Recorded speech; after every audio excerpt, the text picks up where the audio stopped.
मित्रांनो, आपलं सर्वांचं या ठिकाणी स्वागत आहे. आपण बघतोय चालू घडामोडी देवा जाधवर सर लिखित इयरबुक 2022 याच्यामधून आपण आज प्रश्न बघणार आहोत. मागील आपण या इयरबुकमध्ये तुम्ही सगळ्या आंतरराष्ट्रीय प्रादेशिक घटना ऑक्टोबर 20 ते ऑक्टोबर 21 सगळ्या घटनांचा आढावा, लोकराज्य आणि इतर सगळे मुद्दे आपण याच्यातले बरेचसे बघितलेले आहेत. तुम्हाला हे इयरबुक तुम्ही घेऊ शकतात. खाली डिस्क्रिप्शन बॉक्समध्ये लिंक आहे किंवा कोणत्याही पुस्तक दुकानात जा. युनिक अकॅडमीचं इयरबुक देवा जाधवर सरांचं आणि यस क्रिसमस ऑफर तुम्ही या ठिकाणी हा व्हिडिओ या 3 दिवसात बघत असाल 24, 25, 26 डिसेंबर तर सर्व कोर्सेसवर 90% प्लस सूट त्या ठिकाणी आहे. तुम्ही तिथे जाऊन कोर्स घेऊ शकतात. बघा आपल्याला बघायचं काय 2021 बघा तुम्ही आता 2022 मध्ये असणार आहात किंवा 2022 मधले एक्झाम्स सगळेजण देत आहेत. 2021 मध्ये ज्या विविध परीक्षा झाल्या ना याच्यामध्ये मग राज्यसेवा परीक्षा झाली, राज्यसेवा प्रीमेन्स आहेत, कंबाईन आहे, ग्रुप बी आहे, त्याच्यानंतर इतर विविध परीक्षा आहे. या ठिकाणी आलेले प्रश्न 2021 मध्ये आलेले जे प्रश्न आहे विविध परीक्षांचे ते आपल्याला या आजच्या सेशनमध्ये घ्यायचे आहे. थोडंसं मोठं होईल हे सेशन पण महत्वाचं आहे. हा प्रत्येक प्रश्न सोडवून जा. 2022 मधल्या विविध परीक्षांना तुम्हाला याच्यावर तुम्हाला कळणार आहे की नेमकं कल काय आहे, एमपीएससीचा कशा पद्धतीने प्रश्न विचारले जात आहेत. सुरुवात करूया. थोडंसं आपण व्यवस्थितपणे या ठिकाणी हे बघणार आहोत. महाराष्ट्रातील राष्ट्रीय महामार्गाबाबत काही ठिकाणं दिली आहेत. बघा राष्ट्रीय महामार्ग महाराष्ट्रातील राष्ट्रीय महामार्ग 6 हा अकोला जिल्ह्यातून जातो, राष्ट्रीय महामार्ग 16 हा नंदुरबार जिल्ह्यातून जातो, राष्ट्रीय महामार्ग 207 हा रत्नागिरी जिल्ह्यातून जातो आणि नागपूरमध्ये राष्ट्रीय महामार्ग 69 आणि राष्ट्रीय महामार्ग 6 हे परस्परांना छेदतात. कुठे? नागपूरमध्ये. आणि खाली दिलंय मग की अ ब सत्य, बड सत्य, अकड सत्य आणि बकड सत्य. 1 नंबरचा प्रश्न आहे, तुम्हाला उत्तर द्यायचं आहे. मित्रांनो इथे काय बरोबर आहे? पहिलं विधान जर बघितलं तुम्ही अकोल्यामधून राष्ट्रीय महामार्ग 6 जातोय का, तर यस. दुसरं राष्ट्रीय महामार्ग 16 हा नंदुरबार जिल्ह्यातून जातोय का, यस. अकोला आणि नंदुरबार, अकोला 6 नंदुरबार 16 बरोबर आहे. मात्र रत्नागिरीमधून 207 जात नाही. कोणता जातोय मला सांगा. नागपूरमध्ये कोणकोणते महामार्ग परस्परांना छेदतायत? नागपूर आम्ही ज्याला मध्यबिंदू म्हणतो आहे भारताचा.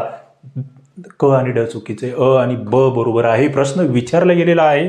पुढे आपण जातोय म्हणजे तुम्हाला महाराष्ट्रातील जे राष्ट्रीय महामार्ग आहे का ते करायचे. आता आपण बघतोय सम विषम नवीन त्या ठिकाणी क्रमांक दिले गेलेले आहेत. त्याच्यावर मी एक स्वतंत्र लेक्चर तुम्हाला घेणार आहे. याच्या युट्यूब चॅनलला तुम्ही सबस्क्राईब करून ठेवा. त्याच्यावर एक आपण स्वतंत्र व्हिडिओ बनवतो आहोत, तो तुम्हाला काही दिवसात भेटून जाईल. पुढचा प्रश्न इथे आहे की कोणाला 2019 साठी भारतरत्न पुरस्काराने गौरवण्यात आले. आता पुढचा भारतरत्न जोपर्यंत भेटत नाही का तोपर्यंत हे विचारल्यात जाणार. आणि खाली विविध ऑप्शन आहे मग तुमच्या समोर. तुम्हाला काय वाटतंय बघा, वाचा, उत्तर द्या पटकन. प्रणव मुखर्जी आहे का? येस, प्रणव मुखर्जी आहे. भूपेन हजारिका आहेत. नानाजी देशमुख आहेत. यांच्यातले मरणोत्तर कोणाला दिला गेला तेही मला सांगा. इंटरेस्टिंग आहे. आणि कोणत्या राज्यातून आहे ते खाली कमेंट बॉक्समध्ये सांगा. ते माहीत असलं पाहिजे. हे 2022च्या परीक्षांना पुन्हा हा प्रश्न रिपीट होणार. या मुद्द्यावर 100% रिपीट होणार. भारतरत्न कधी सुरू झाला हा पुरस्कार, मग ते पहिले 3 पुरस्कार कोणाला भेटले होते म्हणजे पहिल्या वर्षीचे, अनेक बाबी आहे. हा बंद कधी करण्यात आला होता मधल्या कालावधीत, आतापर्यंत किती जणांना भारतरत्न भेटला, हे मुद्दे चालू घडामोडीचे आहे 2022 मधील परीक्षांसाठी. पुढे जातोय राष्ट्रीय विज्ञान दिवस 2020. बघा 20चा विचारला, आता इथे 2021 2022 याच्यावर तुम्हाला काम करावं लागेल. त्या विषयाची थीम तुम्हाला विचारली होती विज्ञान दिवसाची. इथे डायरेक्ट उत्तर सांगतो मी तुम्हाला. बघा विज्ञानातील श्री ही या ठिकाणी थीम आहे. उत्तर या ठिकाणी दिलेलं आहे. पुढे जातोय मी. 10 ते 12 जानेवारी 2020 93व अखिल भारतीय मराठी साहित्य संमेलन उस्मानाबादला झालं. त्याच्या संदर्भात जोड्या लावा. अध्यक्ष, स्वागत अध्यक्ष आणि उद्घाटक म्हणूया आपण त्यांना. कोण आहेत? मराठी साहित्य संमेलन. कुठलं मराठी साहित्य संमेलन रद्द झालं तिथलचे अध्यक्ष कोण होते सांगा. कमेंट बॉक्समध्ये आलं पाहिजे. ओके, या ठिकाणी जर बघितलं तुम्ही तर तुम्हाला उत्तर देता आलं पाहिजे. खाली मग विविध ऑप्शन होते, वेगवेगळे ऑप्शन आहे. तिथे तुम्हाला दिलंय अ चं 2, ब चं 3, क चं 1. अ चं 2 म्हणजे अध्यक्ष फ्रान्सिस दी ब्रिटो. अ चं या ठिकाणी 2 दिलेलं आहे. अध्यक्ष किमान तुम्हाला माहीत असले पाहिजे. त्याच्यानंतर ब चं तुम्हाला क दिलंय, स्वागत अध्यक्ष नितीन तावडे आणि उद्घाटक नामदेव धोंडू महानोर. ओके, तर ना धो महानोर आम्ही म्हणतो त्यांना. आम्ही मला वाटतं रानकवी असं म्हणतोय, बरोबर. तर ते तुम्हाला माहीत असलं पाहिजे. पुढे आपण जातोय. पुढचा प्रश्न काय आहे? कझाकस्तानची राजधानी आस्थानाचे नवीन नाव काय? बघा कझाकस्तानची राजधानी आस्थाना, तिचं नाव बदलवण्यात आलं. आता एखाद्या जगामधल्या कोणत्याही एखाद्या राजधानीचं नाव बदललं जातं एखाद्या देशाच्या, ती गोष्ट चर्चेतील आहे, त्या बाबीवर आम्हाला माहिती असली पाहिजे. बघा, नूर सुलतान हे नाव करण्यात आलंय. मग हे नूर सुलतान काय आहे, कुणाचं नाव आहे नूर सुलतान, हे तुम्हाला माहिती असलं पाहिजे, कारण तसाही प्रश्न एक राज्यसेवेने विचारलेला आहे. पुढे जातोय मी. 25 डिसेंबर 2019 अटल भूजल योजना आहे भारतात सुरू करण्यात आली.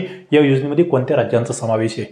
अटल भूजल योजना. आपण ज्या योजना घेतल्या ना, आपण 15 योजना घेतले, मला वाटतं त्याच्यामध्ये योजना मी घेतलेली आहे. आपण याच देवाचा धो सरांच्या पुस्तकामधूनच ही योजना पाहिलेली आहे, इयरबुकमध्ये आहे. खूप चांगलं इयरबुक या ठिकाणी सरांनी हे केलं आहे, संकलित केलं आहे, लिहिलेलं आहे त्या ठिकाणी.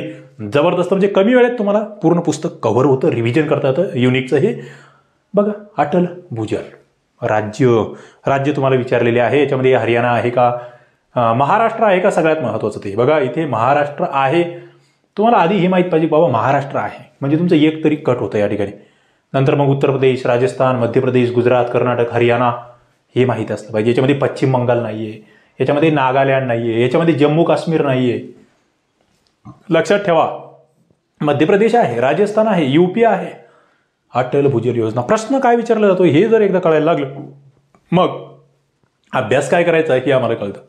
आणि यस, तुम्हाला आता PSI STSOची पूर्वपरीक्षा आलेली आहे 26 फेब्रुवारी. त्या अनुषंगाने आपण 20 फुल टेस्ट आणलेले आहे. किती? 20 नवीन टेस्ट आणलेले आहेत, विथ ॲनालिसिस आणलेले आहेत. STI RCP ॲप्लिकेशनला तुम्ही खाली डिस्क्रिप्शन बॉक्समध्ये लिंक आहे ॲप्लिकेशनची, तिथे जा. स्टोअर सेक्शनला जाऊन तुम्हाला या टेस्ट तिथे सोडवता येणार आहेत. पुढच्या प्रश्नाकडे मी जातोय. 2020चा आबेल पुरस्कार. बघा, म्हणजे तुम्ही विचारतात ना कोणत्या पुरस्कारावर प्रश्न येतात, आबेलवर प्रश्न आलेला आहे. 2021 मध्ये हा प्रश्न आलेला आहे. मग आम्हाला त्या ठिकाणी त्याचं उत्तर माहीत असलं पाहिजे की बाबा काय आहे हा आबेल पुरस्कार. इंटरेस्टिंग आहे, महत्त्वाचा आहे. बघा, कोणाला भेटला आहे हा? हिलल फुस्टनबर्ग आणि ग्रेगरी मार्गुलिस. आता आबेल पुरस्कार तुम्हाला कशा संदर्भात, कोण देतं, काय आहे, सगळं करून ठेवावं लागेल. ओके, आपण त्याच्यावर याच्या आधीच्या लेक्चरमध्ये बघितलेलं आहे. करंट अफेअरचे आपले या ठिकाणी आता 30+ सेशन्स झालेले आहेत. ते सगळे जाऊन बघा, तुम्ही तुमच्या कोर्सेसमध्ये आहेत प्रत्येकाच्या. 2020चा नोबेल पुरस्कार. बघा, तुम्हाला साहित्याचा विचारला, भौतिकशास्त्राचा विचारला, रसायनशास्त्र आणि अर्थशास्त्र. म्हणजे आतापर्यंत आपण जे म्हणत होतो ना की बाबा साहित्य आणि शांतता करून ठेवा, इतर गरज नाही आहे, आता सगळ्यांचीच गरज आहे. तुम्हाला परीक्षा द्यायची ना, तर मग तुम्ही आता 2022 मध्ये 2021 मधले नोबेल त्या ठिकाणी पाठ करावे लागतील तुम्हाला. किमान लक्षात आलं पाहिजे बाबा हे नाहीये, चुकीचं तरी शोधता आलं पाहिजे. इथे लुईस ग्लक साहित्य, ॲड्रिओ गेज भौतिकशास्त्र, जेनिफर डोडना रसायनशास्त्र बरोबर आहे. अर्थशास्त्राचं मात्र या ठिकाणी चुकलेलं आहे. अर्थशास्त्राचं माहीत असणं गरजेचं आहे. पुढे भारतातील शिक्षण धोरण 2020 नुसार कोणते विधान बरोबर नाही म्हटले. बघा, हा प्रश्न नीट वाचायला शिका. शिक्षण धोरणावर हा प्रश्न आहे. 2020 आपल्याला माहिती नवीन शिक्षण धोरण, आपण त्या ठिकाणी त्याच्या संदर्भात चर्चा आहे. इथे म्हटलं होतं की पूर्व प्राथमिक ते PhD आणि कौशल्य विकास शिक्षणामध्ये व्यापक बदल करण्यात यामध्ये प्रस्ताव आहे. दुसरं होतं जगात पहिल्या 100 मध्ये असलेली विद्यापीठे भारतात कॅम्पस स्थापन करू शकतात असे त्यात म्हटलंय. 2030 पर्यंत भारत 60% GER प्राप्त करेल अशी अपेक्षा आहे. GER ग्रॉस एनरोलमेंट रेशो असं मला वाटतं. आणि नॅकचे UGC आणि AICTE सोबत विलिनीकरण करण्याची सूचना याच्यामध्ये आहे. 3 विधानाबरोबर एक चुकीचं आहे. बघा, इथे जर तुम्ही बघितलं तर तुमच्या लक्षात येईल की पूर्व प्राथमिक ते PhD आणि कौशल्य विकास शिक्षणामध्ये व्यापक बदल आहे. यस, बदल तर करायचेच आम्हाला. त्याचं आम्ही हे बदलवलं, त्याचे नवीन संरचना काय आहे आता मला कमेंट बॉक्समध्ये सांगा. पुढे पहिल्या 100 मध्ये असलेली विद्यापीठ जे आहे ते कॅम्पस स्थापन करू शकतील. यस, जगातले पहिल्या 100 मधले विद्यापीठ भारतात कॅम्पस. आता इथे जे आहे ना हे 2030 पर्यंत नाही. हे टार्गेट कधीपर्यंत आणि किती पूर्ण करायचं आम्हाला हे सांगता आलं पाहिजे. ओके, आपण याच्यावर स्वतंत्रपणे यावर लेक्चर घेतलेलं आहे. करंट अफेअरचं तुम्ही जुने लेक्चर्स बघा आपले. नॅकचे UGC आणि AICTE सोबत विलिनीकरण. यस, नॅकचं विलिनीकरण इथे तुम्हाला अपेक्षित आहे. लक्षात घ्या, 3 नंबरचं चुकीचं होतं. प्रश्न कशावर येत आहेत हे समजून घेण्याचा उद्देश या ठिकाणी आहे मुख्यत्वे.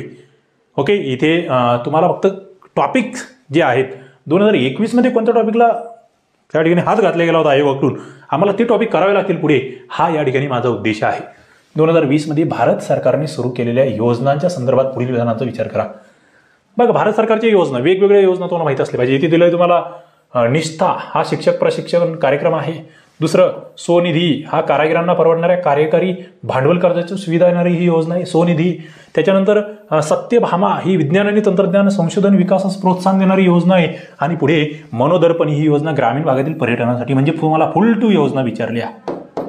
आणि योजना कोणकोणते विचारलेल्या आहेत ते तुम्हाला इथे लक्षात घ्यायचं आहे किती डीपमध्ये हा प्रश्न गेलेला आहे लक्षात घ्या. इथे हा 4 नंबरचा प्रश्न आहे मित्रांनो. इथे तुम्हाला विचारलं होतं की बरोबर काय आहेत. इथे बरोबर आहे अ आणि क. म्हणजे हे निस्ता जी आहे शिक्षक प्रशिक्षण कार्यक्रम आहे. लक्षात ठेवा. हा शोधा, गुगल करा, गुगलवर जाऊन शोधा काय कार्यक्रम आहे. हे डिटेल करावं लागेल तुम्हाला, कारण की मला प्रश्न जास्त आहे. मी तुम्हाला मध्ये घुसणार नाहीये. मी तुम्हाला फक्त ओळख करून देतोय. पुढे तुम्हाला स्वनिधी चुकलंय, मग स्वनिधी काय शोधावं लागेल. सत्यभामा विज्ञान आणि तंत्रज्ञान संशोधन विकासासाठी यस बरोबर. मनोदर्पण ग्रामीण भागातील पर्यटन नाही. बघा 2 बरोबर आहे. निस्ता बरोबर आहे, सत्यभामा बरोबर. तुम्हाला स्वनिधी आणि मनोदर्पण शोधायचे. का चुकतंय ते शोधायचंय. पुढे राष्ट्रीय संस्थात्मक क्रमवारी आराखडा 2020 नुसार कोणती संस्था क्रमवारीमध्ये पहिल्या स्थानी आहे. राष्ट्रीय संस्थात्मक म्हटलंय. कोणाचा आराखडा आहे आणि तिथे कोण आहे पहिल्या स्थानावर, असा प्रश्न तुम्हाला विचारलाय. तुम्ही जर इथे बघितलं मद्रास, दिल्ली, मुंबई आणि बेंगळुरू, कोणती संस्था पण IIT की इंडियन सायन्स इन्स्टिट्यूट आपण ज्याला म्हणतोय ती भारतीय विज्ञान संस्था. ओके, ही संस्था इथे आहे. बेंगळुरूची संस्था या ठिकाणी आहे क्रमवारीमध्ये पहिल्या स्थानी. पुढे आंतरराष्ट्रीय अंतराळ स्थानकावर 328 दिवस राहण्याचा विक्रम नोंदवल्यानंतर 6 फेब्रुवारी 2020 रोजी पृथ्वीच्या वातावरणातून परत येणाऱ्या आणि कझाकिस्तानच्या वाळवंटात उतरणाऱ्या नासाच्या अंतराळवीराचे नाव सांगा. बघा हा प्रश्न इस्रोवर नाहीये, हा आंतरराष्ट्रीय जगतामध्ये काय घडतंय, विज्ञान पर्यावरणामध्ये, अवकाश याच्यामध्ये अंतराळामध्ये काय घडतंय ते विचारलं गेलंय. कझाकिस्तानच्या वाळवंटामध्ये तो उतरला होता. त्याचं नाव सांगा. Jose कॅसडा, Jeanette apps, Cristina coach, पेगी व्हाइटसन. म्हणजे तुम्हाला आंतरराष्ट्रीय पातळीवरची घडामोडी इथे हा 7 नंबरचा प्रश्न जबरदस्त प्रश्न आहे. ख्रिस्तिना कोच हे नाव त्या ठिकाणी तेव्हा चर्चेत होतं. म्हणजे जगावेगळा करणारे जे लोक आहे ना त्यांच्याबद्दल आम्हाला माहिती पाहिजे. ते सगळ्या पेपरला येतं, ते सगळ्या मासिकांमध्ये असतं. पुढे क्रीडा मंत्रालयाने नुकतेच खेलो इंडिया युवा स्पर्धेमध्ये 2020 मध्ये 4 देशी खेळांचा समावेश करण्यास मान्यता दिली. यामध्ये कोणत्या खेळाचा समावेश नाही. बघा खेलो इंडिया युवा स्पर्धा 2020 ची तेव्हाची विचारली. आता तुम्हाला लेटेस्टमध्ये करावं लागेल की बाबा कोणते खेळ आहे, कशाला मान्यता दिली. थांगता, लगोरी, कलरी, पयट्टू की गटका. काय नाहीये याच्यामध्ये, काय नाही याच्यामध्ये. याच्यामध्ये थांगता आहे, याच्यामध्ये कलरी पट्टू आहे, याच्यामध्ये गटका आहे, याच्यामध्ये लगोरी नाहीये. लक्षात घ्या. म्हणजे तुम्हाला खेलो इंडिया युथ स्पर्धेवर प्रश्न आहे. पुढे लेखक आणि पुस्तकं. तुम्हाला हे बुक्सवर सातत्याने, आणि इथे अरुंधती रॉय तर आतापर्यंत किती वेळेस विचारलं गेलं या महिला लेखकांवर. काही गोष्टी चर्चेतही असतात. म्हणजे इथे फक्त असं अचानक नाही. अयोग्य जोडी निवडा म्हटलंय सरळ सरळ. इथे जर तुम्ही बघितलं तर तुमच्या लक्षात येईल. आणि विचारलं कसं आहे त्यांनी जे चर्चेत. अरुंधती रॉय यांचं आझादी हे नवीन पुस्तक आहे. आता याच्या आधी तुम्ही जे जुने लक्षात ठेवायचे ते गेले. त्यांचंच नवीन पुस्तक लक्षात ठेवायचे. जयराम रमेश. त्याच्यानंतर झाडीय स्मिथ इंटिमेशन्स. डायनी क्रूक यांचं मात्र इथे चुकीचं दिले. म्हणजे तुम्हाला लेटेस्टमधले आता ते लेखक आहेत, त्यांची पुस्तकं आहेत, ते लक्षात ठेवावे लागणार आहेत. मी पुढे जातोय. जोड्या जुळवा. बघा कोणत्या राज्याने कोणती योजना सुरू केली, अशा पातळीवरचा एक प्रश्न तुम्हाला मागच्या 2 वर्षात विचारताना दिसतोय. उत्कर्ष बांगला योजना कोणाची, बांगला योजना. प्लेसमेंट लिंक स्किल ट्रेनिंग कोणाचं, सूर्या योजना कोणाची. बेरोजगार लिंक ट्रेनिंग कोणाचं. आणि पुढे दिलं मग पश्चिम बंगाल, राजस्थान, हरियाणा, आसाम. आता इथे बघा थोडंसं कसं लॉजिकली तुम्हाला जाता येतं. तुम्ही जर या ठिकाणी बघितलं मित्रांनो तर तुम्हाला एक म्हणजे एकदम ज्याला काहीच येत नाही बाबा, तुम्हाला हे माहीतच नाही काही, त्याचं सुद्धा उत्तर 50% तर बरोबर येणार. कसं इथे काय म्हटलंय, बांगला. बांगला कुठलची असणार हो, 100% पश्चिम बंगालची. डोळे झाकून, ज्याला माहित नाही त्यासाठी. मग एकचं जर एक असेल ना तर मग आमचं हे आणि हे कटलं. आता मग राहिली Surya, placement link skill training आणि बेरोजगार लिंक ट्रेनिंग. आता हे थोडासा अभ्यास असेल तर तुम्हाला जमू शकतं. इथे तुम्ही जर बघितलं तर उत्तर तुम्हाला दिलं होतं 10/3. म्हणजे तुमचं इथे स्किल ट्रेनिंग आसाम, त्याच्यानंतर सूर्या योजना हरियाणाची आणि बेरोजगार लिंक ट्रेनिंग राजस्थानची तुम्हाला दिली. म्हणजे तुम्हाला राष्ट्रीय पातळीवरच्या योजना सुद्धा कोणतं राज्य काय करतंय हे विचारलेलं आहे. पुढे अटल बोगदा या संदर्भात चुकीचं विधान. बघा अटल या शब्दावर आतापर्यंत 2 प्रश्न या ठिकाणी आपण बघतोय. चुकीचं विधान. अटल बोगदा नेमका काय. आता हे बोगदे, लांब पुलं, उंच पुलं हे सातत्याने चर्चेत या मागच्या 2-3 वर्षापासून. मग अटल बोगदा जगातील सर्वात उंच बोगदा. या बोगद्याचं उद्घाटन 3 ऑक्टोबर 2020 रोजी रोहतांग येथे. हा बोगदा मनाली ते लाहोर स्पिती दरम्यान आहे. या बोगद्याची एकदिवसीय क्षमता 5000 कार आणि 2500 ट्रक इतकी आहे. स्पीड 80 किलोमीटर प्रति आवर आहे. बघा मित्रांनो, आता हा बोगदा याला काहीतरी महत्व असणारे राष्ट्रीय दृष्टिकोनातून हे आम्हाला माहिती असलं पाहिजे.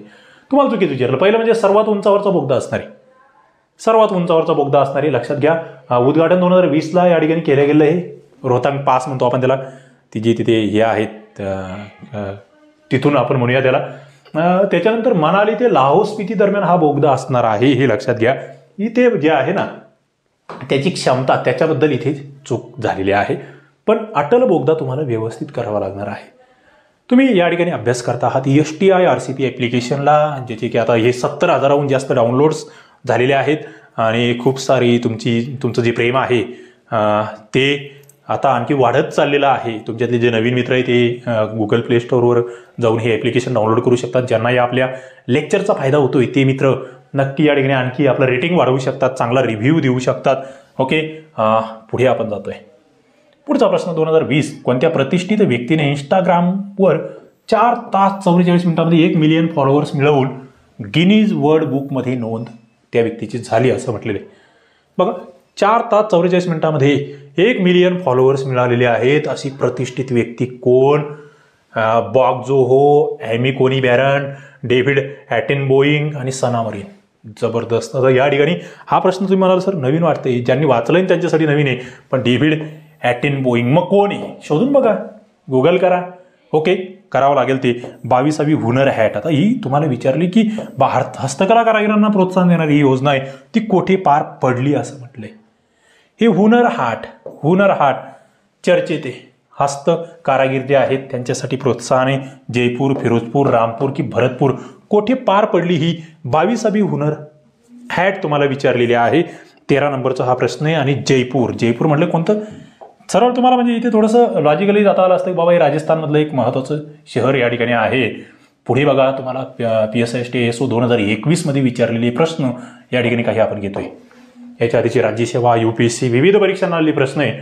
इथे बघा तुम्हाला लक्षात येईल. आणि हे तुम्हाला आता हे जे आहे ना याच्यावरून तुम्हाला कंबाईनचा तर कळणारच आहे, तुम्हाला कंबाईन ग्रुप Cचाही कळणार आहे, तुम्हाला राज्यसेवा पूर्वसाठीचाही कळणार आहे. लक्षात घ्या. आयुष्यमान भारत योजना या अंतर्गत पुढील पर्यायापैकी अयोग्य चुकीचा पर्याय निवडा. आयुष्यमान भारत अंतर्गत चुकीचा निवडा म्हटलंय. या योजनेचा लाभ 10 कोटीपेक्षा जास्त भारतीय परिवारांना होणार आहे. आयुष्यमान कार्डधारकांच्या परिवाराला 5 लाखापर्यंत वैद्यकीय उपचार मोफत आहे. या योजनेचा लाभ 30 कोटीपेक्षा जास्त भारतीय परिवारांना होणार आहे. या योजनेअंतर्गत 15,000 खाजगी दवाखान्यांना जन आरोग्य मित्र असा दर्जा बहाल केला जाणार आहे. आता तुम्हाला माहिती आहे आयुष्यमान भारत योजना परफेक्टली पाठच करून ठेवावी लागणार आहे आम्हाला. जनधन योजना जशी आम्ही केली ना तसंच या योजनेचं आहे. म्हणजे इथे तुम्हाला सूट नाहीये किंवा इथे माफीही नसणार आहे. तुम्हाला एक लक्षात घ्या. या ठिकाणी तुम्हाला लक्षात येईल की अरे इथे चुकीचं विचारलंय तुम्हाला. इथे जर बघितलं तुम्ही तर तुमच्या लक्षात येईल की इथे चुकीचं फक्त 2 नंबरचं येतं. म्हणजे लाभ हा 10 कोटीपेक्षा जास्त भारतीय परिवारांना होणार आहे. ओके, त्याच्यानंतर आयुष्यमान भारत जे कार्डधारक आहेत त्यांना 5 लाखापर्यंत वैद्यकीय उपचार मोफत दिला जाणार आहे. पुढे दिला होता या योजनेचा लाभ 30 कोटीपेक्षा जास्त. आता इथे तुम्हाला क्लिअर होतं की 10 कोटी की 30 कोटी. आमचं टार्गेट काय?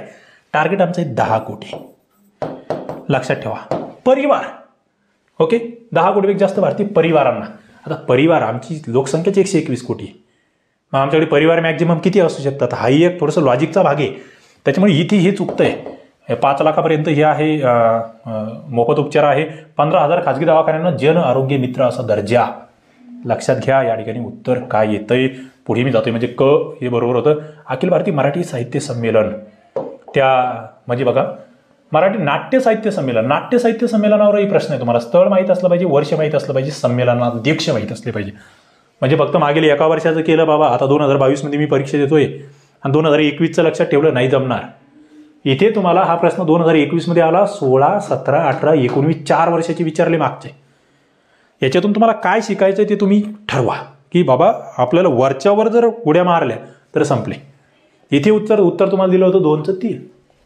म्हणजे ठाण्याचं जे नाट्य संमेलन होतं, कीर्ती शिलेदार या संमेलन अध्यक्ष होत्या. त्याच्यानंतर उस्मानाबाद जयंत सावरकर, त्याच्यानंतर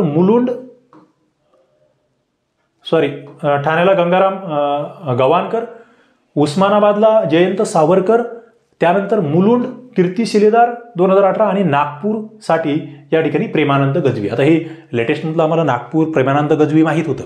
तुम्हाला तेवढं जरी माहीत असतं म्हणजे की बाबा चं 2 आहे तरी सुद्धा तुमचं इथे उत्तर बरोबर येत होतं. म्हणजे बघा काही गोष्टी कशा असतात माहिती का, लॉजिकवर असतात. ते काही सगळ्यांना सगळं पाठ असं वाचन नाही. हे माझंही पाठ नाही आहे आणि तुमचंही नसावं, कारण एवढं जर सगळंच पाठ करायचं म्हणलं एवढे हुशार, त्याच्यामुळे सगळं पाठ नाही करत बसायचं, पण वाचन असलं पाहिजे. आता इथे लॉजिकही असलं पाहिजे. बाबा मला माहिती आहे ना 2019 नागपूरचे बाबा इथे प्रेमानंद गजबी आहेत, मग डचं 2 आहे असं कुठे 3 मध्ये संपला ना विषय. हे तिसरे याच्या नादालाच लागायचं नाही. तुम्हाला 4 पैकी 1 जरी माहिती आहे तर तुमचे अर्धे प्रश्न तर उत्तर तुमचं 50% बरोबर येतं आहे. या पद्धतीने जा, म्हणजे हा स्मार्ट दृष्टिकोन आहे असं माझं तरी अनुभवानुसार मत आहे. पुढे केंद्रीय प्रदूषण नियंत्रण बोर्डाच्या उपलब्ध सूचनेनुसार वर्ष 2018-19च्या दरम्यान किती मेट्रिक टन ई कचरा एकत्रित करून विघटित आणि पुनर्चक्रित करण्यात आला. आता हे एकदम आकडा दिलाय तुम्हाला. हा म्हणजे तुम्हाला इथे माहीत असेल तरच याला हात लावायचा, नाही तर चुपचाप खाली मान घालायची पुढच्या प्रश्नावर जायचं. कारण बघा हे असं इथे थोडंसं आता काही जणांचा अभ्यास असेल तर लॉजिकने जाऊ शकतं. शेवटी अभ्यासाचा विषय इथे उत्तर दिलं होतं 1,64,663 मेट्रिक टन. म्हणजे काय तुम्हाला सरळ सरळ होतं, ऑप्शन काही एवढे जवळजवळ नव्हते. 7,71,000, 7,08,000, इथे 69,000 फक्त, आणि ते 1,64,000. म्हणजे थोडंसं वाचन असेल ना त्या विधानाचं, त्या मुद्द्याचं, तर तुम्हाला असं काही एकदम जवळजवळ नव्हतं की 1,64,000, 1,70,000 असं नव्हतं. त्याच्यामुळे तुम्हाला इथे जाता येत होतं जर वाचन असेल तरच. पुढे ब्रिटनच्या महाराणीचे क्वीन्स काउन्सिल म्हणून कोणाची नियुक्ती झाली आहे. बघा आता ब्रिटनचं विचारतात, भारतात काय विचारतायत, कारण भारतीय वंशाचं कोणीतरी असणार हे लक्षात घ्या. सरळ लॉजिकल आहे, हरीश साळवे. मग हे हरीश साळवे कशासाठी प्रसिद्ध आहे, ते कोण आहेत, कमेंटमध्ये सांगायचे मला, कारण ते चर्चेत होते. आणि तुम्ही या ठिकाणी राज्यसेवा पूर्वची तयारी करत असाल, तुम्हाला 20 फुल टेस्ट आपण दिलेल्या, किती 20 फुल टेस्ट विथ ॲनालिसिस दिलेले आहेत, लक्षात घ्या. PSI STI ASOचा संपूर्ण कोर्स दिलाय, प्री मेन्स इंटरव्ह्यू सगळं काही. कुठे STI RCP ॲप्लिकेशनवर खाली लिंक दिलेली आहे. राज्यसेवेचा कोर्स आहे, संपूर्ण कोर्स आहे. कंबाईन ग्रुप सीचा संपूर्ण कोर्स आहे, इतरही आहेत. त्याच्यानंतर इकडे कंबाईनची टेस्ट सिरीज तुम्हाला मी सांगितलेलीच आहे. पुढे आपण जातोय. पुढचा प्रश्न काय, द इयर ऑफ रायझिंग फिनटेकच्या डिजिटल भुगतान संबंधी रिपोर्टमध्ये काही विधानं दिले. बघा आता हा प्रश्न थोडासा नक्कीच अवघड वाटणार होता, पण डिजिटल आपल्याला माहिती आहे की आम्ही कोरोना युगामध्ये वावरत होतो इथे, आणि तिथे डिजिटलवर आम्हाला भर द्यायचा होता. त्या संदर्भात प्रश्न आम्हाला अपेक्षित होता. हे दिलं होतं की वापरामध्ये कर्नाटक पहिल्या क्रमांकावर आहे, त्याच्यानंतर महाराष्ट्र दुसऱ्या क्रमांकावर आहे, डिजिटलाइज शहरामध्ये बेंगलुरू पहिल्या क्रमांकावर आहे, आणि त्यामध्ये हैदराबाद दुसरे. म्हणजे राज्य कोणतं टॉपवर आहे आणि शहर कोणतं टॉपवर आहे. आता इथे घोळ असाही होता की हे रिपोर्ट वेगवेगळ्या संस्थांनी प्रकाशित केले. म्हणजे असं काही नाही की हे फक्त हे रायझिंग फिनटेकचा रिपोर्ट त्या संदर्भात विचारलं, तुम्हाला इतर संस्थांचे सुद्धा रिपोर्ट आहे, ते गोंधळात पाडतात. तुम्ही आता ज्यांना पेपर दिला त्यांच्या लक्षात येईल, पण इथे तुम्हाला व्यवस्थित लक्ष द्यायचं होतं. इथे जर बघितलं तुम्ही तर तुम्हाला लक्षात येणार होतं की कर्नाटक पहिल्या नंबरवर होता, महाराष्ट्र दुसऱ्या नंबरवर, बेंगलुरू पहिल्या स्थानावर होता. हैदराबाद संदर्भातलं विधान चुकलेलं होतं.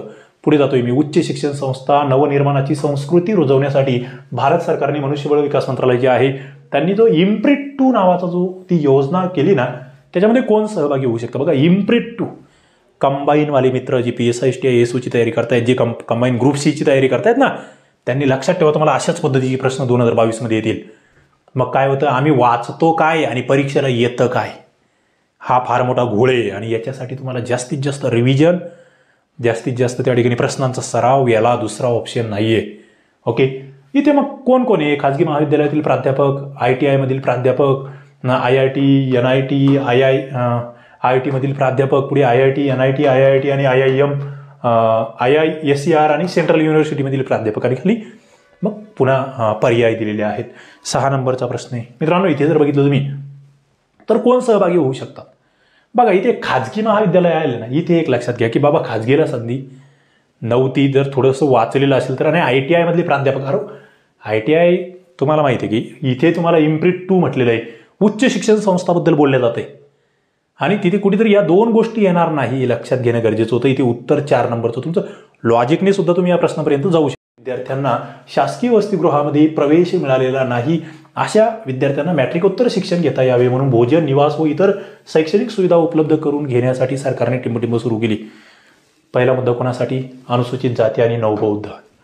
त्यांच्यामध्ये काय प्रॉब्लेम, ज्यांना शासकीय वसतिगृहामध्ये प्रवेशच नाही मिळालेला, त्यांना कोणतं शिक्षण घेता यावं, मॅट्रिकोत्तर 10वीच्या नंतरचं. मग त्यांना ते भोजन, निवास, कोणती योजना आहे ती, आणि हा प्रश्न कोणाचा चुकायला नको. इथे ही योजना सातत्याने आपण घेतलेली आहे. आता मी सुद्धा देवा जाधवर सरांच्या पुस्तकामध्ये ही योजना तुम्हाला डिटेलमध्ये दिली आहे. आपण याच्या आधीच्या योजनेच्या लेक्चरमध्ये शिकवलेली आहे ती. ओके, योजनेवर आपण आतापर्यंत 3 लेक्चर घेतलेले आहेत. तुमच्या कोर्समध्ये प्रत्येकाच्या कोर्समध्ये STI RCP ॲप्लिकेशनवर ते योजनेवरचे 3ही लेक्चर अवेलेबल आहे. तुम्ही या ठिकाणी जाऊन बघू शकता तुम्ही. ओके, निश्चितपणे डॉक्टर बाबासाहेब आंबेडकर स्वाधार योजना असा आम्ही तिला म्हणतो. पुढचा मुद्दा या ठिकाणी होता दुर्बल घटकांसाठी 103वी घटनादुरुस्ती 2019 मध्ये भारतीय राज्यघटनेच्या कलम 15(6) आणि 16(6) मध्ये तरतुदी समाविष्ट करण्यात आला. बघा, 2019ची घटनादुरुस्ती आहे. मग त्या तरतुदी कोणत्या तुम्हाला या ठिकाणी विचारलेलं होतं. पहिलं दिलं होतं की अनुसूचित जाती जमाती मागासवर्गीयांसाठी योजनांचा ज्यांनी लाभ घेतलेला नाही त्यांना या आरक्षणाचा लाभ घेता येईल.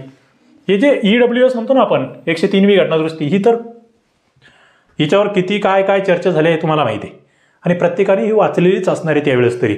मग तुम्हाला आता लेटेस्टमध्ये असं काही नवीन बदल, आता बघा दिल्ली विधानसभेसंदर्भात आता नवीन घटनादुरुस्ती झाली आहे. ती तुम्हाला आगामी परीक्षांसाठी महत्त्वाची आहे, ती करून ठेवावी लागणार आहे.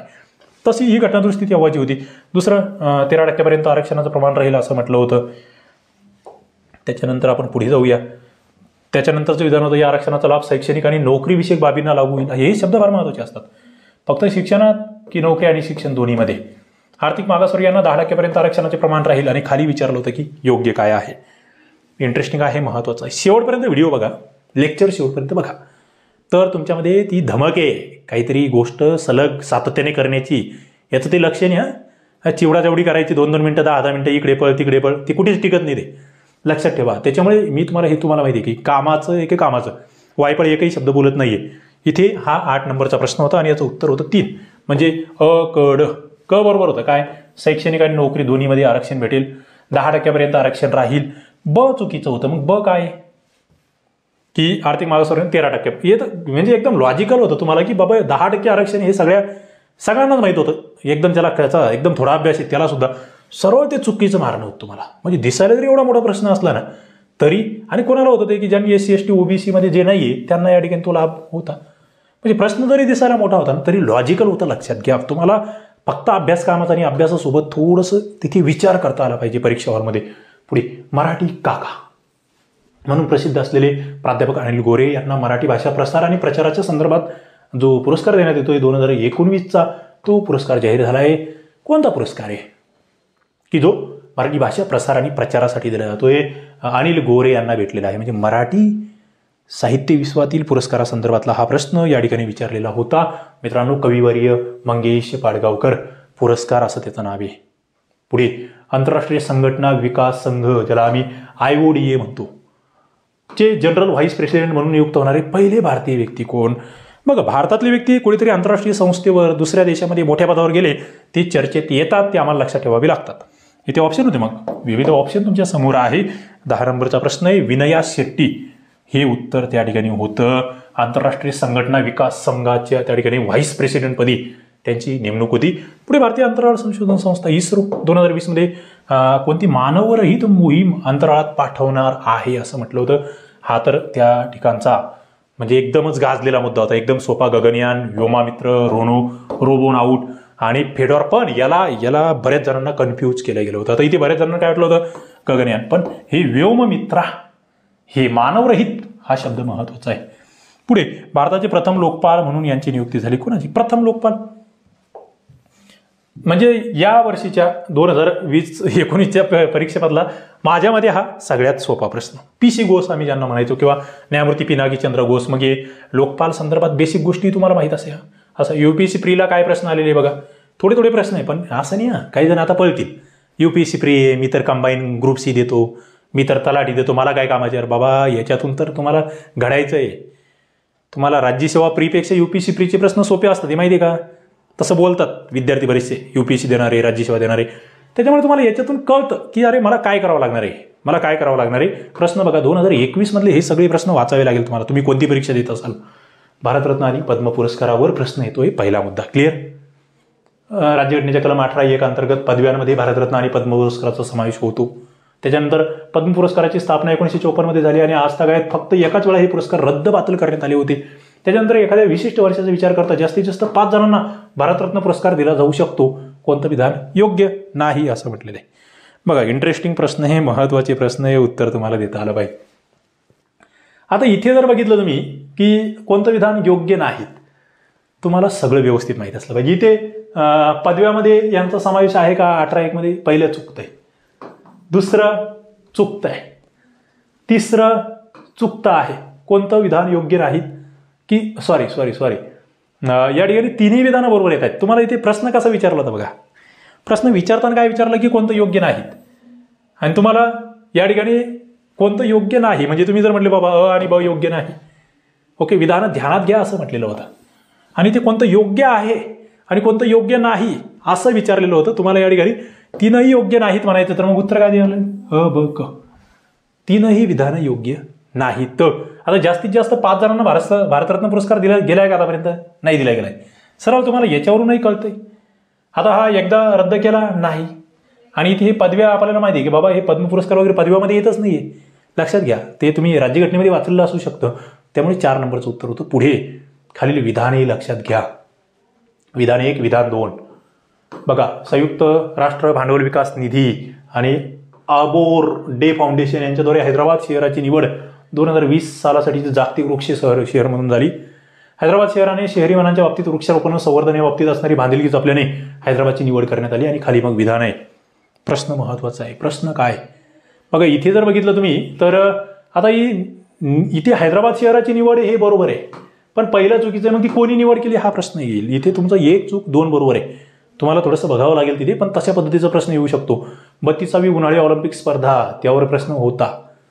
32वी उन्हाळी ऑलिम्पिक स्पर्धा तुम्हाला इथे दिलेलं होतं की योग्य काय आहे. पहिलं होतं की ब्रीदवाक्य, ऑलिम्पिकचे अधिकृत ब्रीदवाक्य एक नवे जग चुकतंय.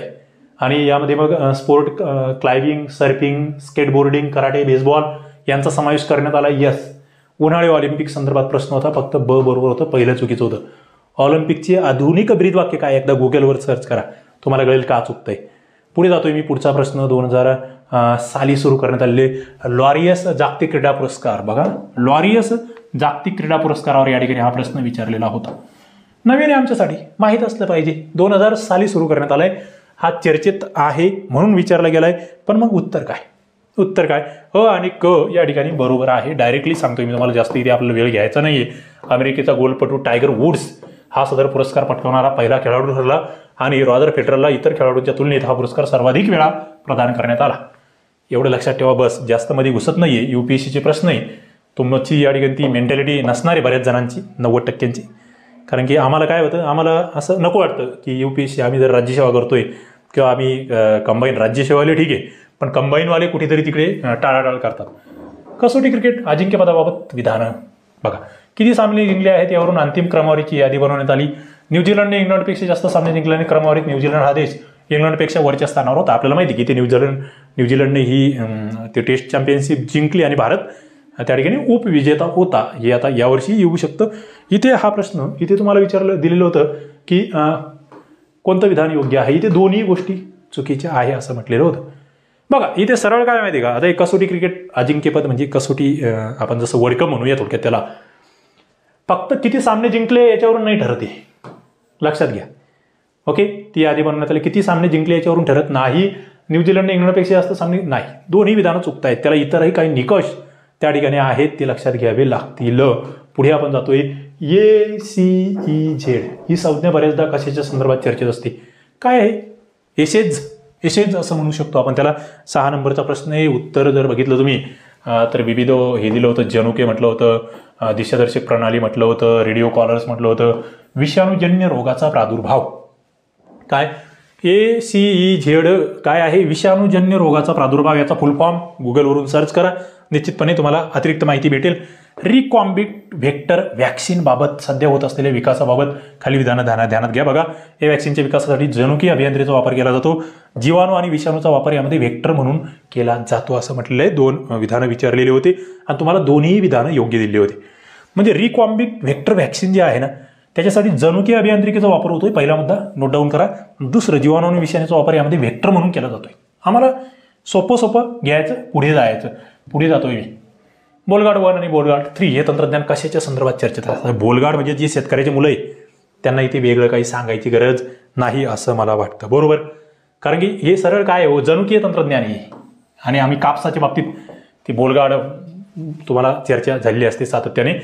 कापसाच्या बाबतीतही आहे थोडंसं मध्ये, तुम्ही ते वांग्याच्या बाबतीत सुद्धा ही चर्चा झाली होती. पुढे 21 फेब्रुवारी हा दिवस युनिसेफद्वारे आंतरराष्ट्रीय मातृभाषा दिन म्हणून घोषित केला आहे.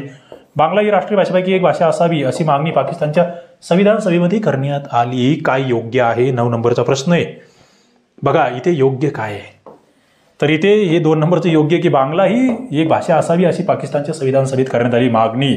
ओके, राष्ट्रीय भाषेपैकी एक ब नंबरचं बरोबर होतं. आंतरराष्ट्रीय मातृभाषा दिवस हा कधी आहे, कोणी घोषित केलेला आहे, सर्च करा, निश्चितपणे उत्तर भेटेल.